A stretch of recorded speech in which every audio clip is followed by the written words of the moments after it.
The chair thanks the gentleman. For what purpose does the gentleman from Texas seek recognition? To strike the last word, Mr. Chairman. Gentleman is recognized. Mr. Chairman, thank you so very much, and I want to offer my appreciation to the chairman, the ranking member of the full committee, Mr. Conyers, and Mr. Sensenbrenner, for having the common goal of turning the corner on criminal justice reform in this nation. Let me say that today we make a significant statement and take action on reducing and eliminating mass incarceration in this nation. We take leaps of faith to recognize the importance of restoration and rehabilitation. This is not a compromise or best effort.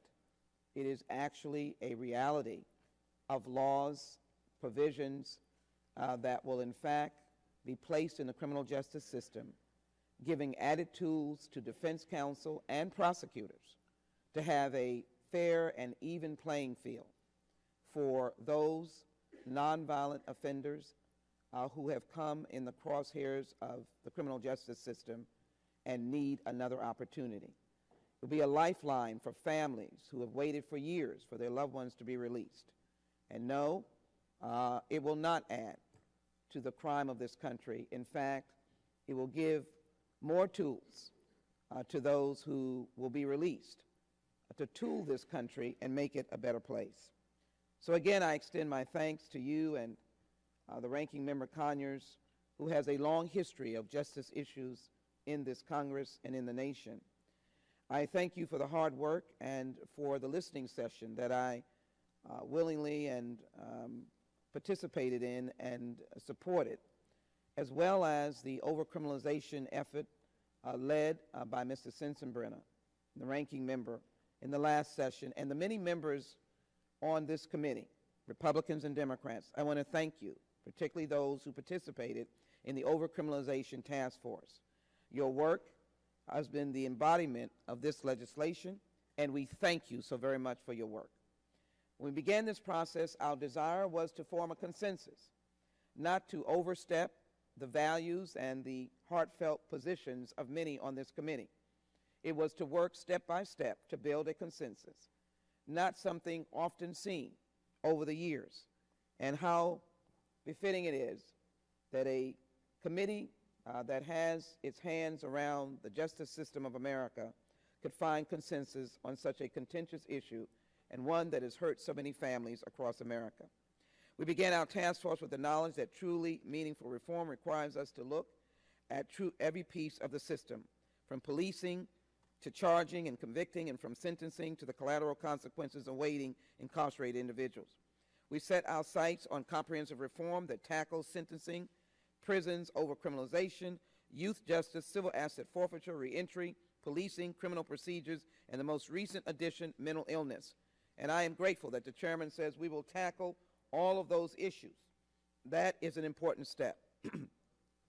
Each piece is critically necessary, but we knew that sentencing reform would truly test the seriousness of our commitment to collaboration. That is why we tackled it head on. As I sit here today, I know that we're not alone in knowing that we've made the right choice working with so many. With the Sentencing Reform Act of 2015, we unify to reject a system that is often more effective at creating criminals and collateral damage than actual justice. Our legislation is strong and thoughtful, as explained by the chairman and ranking member, and as shown by data, it will reduce mass incarceration. Over 11,500 individuals who are currently incarcerated will be eligible for retroactive relief. Over 4,000 more will benefit each year. Combined, that is over 50,000 in 10 years to be restored and rehabilitated. These estimates are conservative, and they're ones that we can move and base our future legislation on. It could be said that other bills, some that have come before and some that will surely follow, will do it differently or go further. But there's something about our legislation that is different, something that gives me hope for our entire reform system. Our bipartisan legislation can get to the president. I ask my colleagues to reflect on this moment. Our current path is unsustainable. We know the numbers. Less than 5% of the world's population, but 25% of the world's prisoners. Ranked number 1 in incarceration.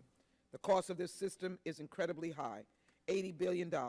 Worse, this system takes an incredible human toll with the cycle of incarceration. These costs, including the cost to our greater sense of humanity, bring us to this moment. I call on my colleagues to support the Sentencing Reform Act of 2015, H.R. 3713, because these costs are simply too great to bear. Such meaningful reforms would not be possible again without the collaborative work of our chairman and ranking member, and Mr. Sensenbrenner, and all of you who have been so dedicated to this issue. In my service as ranking member of the House Judiciary Committee, Crime Subcommittee, I've been truly humbled to take on this task, one of the most important in my lifetime. Just as our action is one step towards enacting this legislation, the bill is one component of criminal justice reform. I look forward to our continued collaboration on all of the other areas, especially helping our youth in the youth justice system and prison reform.